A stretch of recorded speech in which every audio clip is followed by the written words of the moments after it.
Hey, it's Dwight with BKKfatty.com. We're in the kitchen today making our first recipe video. Gonna start out really easy with a Thai dish, actually originally Chinese dish that everybody loves. It's called chicken cashew nut or Gai Pad Med Mamuang. Yeah, you don't have to learn to say that, but we're gonna teach you how to make it. It's really simple. We're gonna do a little bit of a Thai variation, and we're actually using olive oil, which is a little strange because you don't normally want to use an oil that has any type of scent when you're making Thai food. You don't want to get any of that in it, but we're using extra light olive oil from Bertolli. Not too long ago, I posted an article on BKKfatty.com where a friend, Antonio, Italian friend, he was visiting here, learning about Thai food. I took him around, we ate some street food. He told me that he was working for Bertolli, and I'm like, hey man, I use that stuff all the time. It's kind of expensive. Can you give me the hookup on some Bertolli? And he did. So today we're in the kitchen. We got some sponsored oil in. We're going to use that in the video to say thank you. And Antonio has now become one of the brand ambassadors for Bertolli in Asia. So I'll post a video of Antonio also on the blog. You can take a look. He's a super fun guy. He's super Italian. You'll hear that thick Italian accent when he goes no problemo and whatever he's making. But we're gonna show you how to make not his version but our version, the Thai version. It's gonna be a little bit spicier. If you love the spice, we're gonna definitely have that in there, and we're gonna not be so heavy on the carrots and all this other stuff that a lot of people can throw in. But anyway, this is an easy recipe. It's really laid back. Don't worry too much if you mess it up a little bit or there's certain things that you don't have, because this one is just about making something quick, something delicious, and something that has a bit of spice on it when you're starving. To make this dish, we're gonna go ahead and start heating up our pan, and I'm joined by Chow from Bangkok Glutton. We're gonna be eating some street food together in other episodes, but today we're in the kitchen teaching you how to make a little easy Thai food. Watch out. Scary. Scary. Okay, so we're going in with our extra light olive oil. It can be heated to a high temperature. If you say so. This is the one that you see in the store that says for sauteing, frying, and baking. Go ahead and get your garlic in the pan.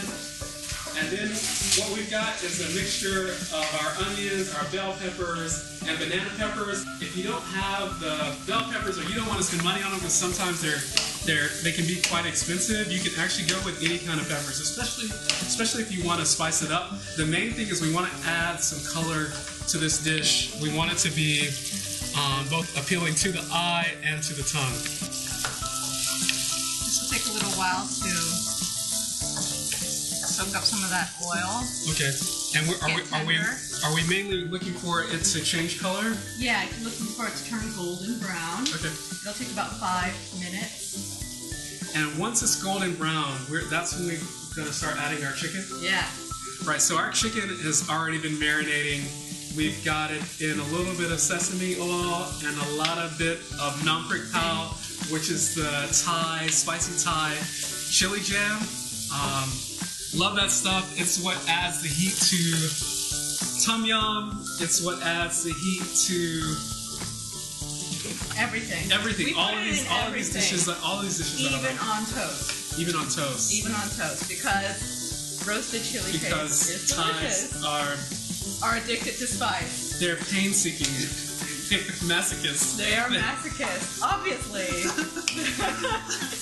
If you're eating Thai food and you're not sweating, they're like, something's wrong. Yeah. They're like, what's wrong with you? This doesn't hurt enough. So this dish is actually originally Chinese, right? That's right. It's one of Thailand's most famous and popular fusion dishes. But we're gonna go beyond the kind of just chicken and buttery kind of flavor, and we're gonna make it Thai style, keep it spicy. Yeah, because without the spice, it's not Thai, right? All right, Chow, it looks like it's ready to me. Are you ready to? Yeah, let's do it. So basically you just want to turn the temperature up a little bit. All we want to do is get our chicken cooked here so we can start adding in our other ingredients. remember when you're slicing the chicken to try to slice it evenly. Like I said, this recipe you don't have to be too nitpicky about, but if you have even chunks, even slices, then you know that it's gonna cook at about the same speed. Some of it is starting to brown now, so I'm gonna make sure everything else is ready and pass the spoon to Chow. Nice smell of sesame oil coming out. Awesome. Starting to get the chili. There aren't a lot of things that you put sesame oil in Thai food. No, because it's so Chinese, you know? So we just use it lightly here. It's just to kind of give it that nice aroma. Yeah, exactly. Because that's really important to Thai people. Right.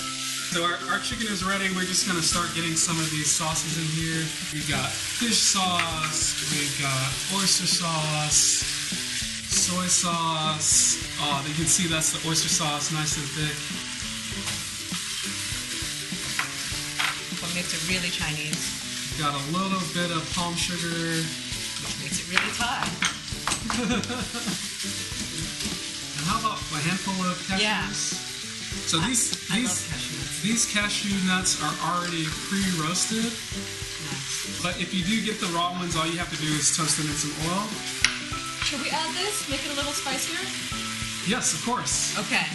You don't have to add all of it, but since you have, go for it. I'm keeping it real easy today. This is one of the most important ingredients. This is a dried chili. Some people will toast these first, give you that nice kind of roasted flavor. Since we've already got the nam prik pao, we're not even going to worry about that too much. We're just going to drop a couple of these in here, and then we're going to leave some for garnish afterwards. Looking nice and juicy.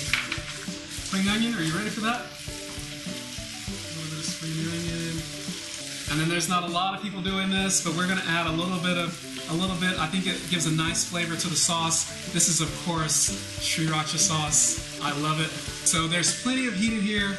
Most people like it mild. You do not have to add all of those things. If you have, Srirachas are probably a little bit easier to find than nam prik pao, so if you have one or the other, you can swap them in and out. All right, of course, we're making Thai food. One of the big things when you're cooking Thai food is to get in there and grab a little taste. It looks pretty much done. I'm gonna let some of that juice kind of boil off. But first, I'm gonna taste it before we plate it with some white rice. Chow, you want a taste of this? Of course. You know what? It's not that spicy. Wow. Not as spicy as I thought it would be. Pretty good. Pretty good. I think we're gonna add a spoon of nam prik pao. Yeah. Or Sriracha, either one. It does have a great sesame flavor. I'm glad we marinated, but we're gonna add an extra spoon that's not coming off the spoon. Flick it. Yeah, we're gonna add an extra spoon of nam prik pao. Stir that in, and then we're pretty much done, right? Yeah. All right, we're gonna turn the heat off, and we're just gonna throw this on a plate with some rice and sit down and tell you what that tastes like. Because this is Christmas colors, you can serve this at Christmas dinner. It's really easy to make, not fussy. You might get kicked out of the house. Don't call me. Really festive. But you can't say it's not Christmas colors. Nothing says Christmas like Thai food. You know, a lot of people that don't celebrate Christmas are associated with Chinese food. Yeah, because those are the only restaurants. It's the only restaurant open. Yeah. So technically, this is a Christmas, not Christmas dish. You keep talking and you're losing Talking out and eating, because yeah. I'm going to be eating all of your food. Okay, this is just the first of hopefully many recipes. We're gonna do some street fooding with Chow first, and then I'm gonna beg her to come back in the kitchen with us and try to cook up some Thai food. We really love that you joined us today. We're thankful that Bertoli sent us over some oil to cook with today. And if you really like this video, go ahead and click like, leave us a comment. If you have a recipe that you would like to request, please go ahead and write that below. And hey, have a Merry Christmas, have a Happy Holidays. If you're out there in one of those Chinese restaurants or at home making this yourself, hope you have a great time with family and that you're eating good.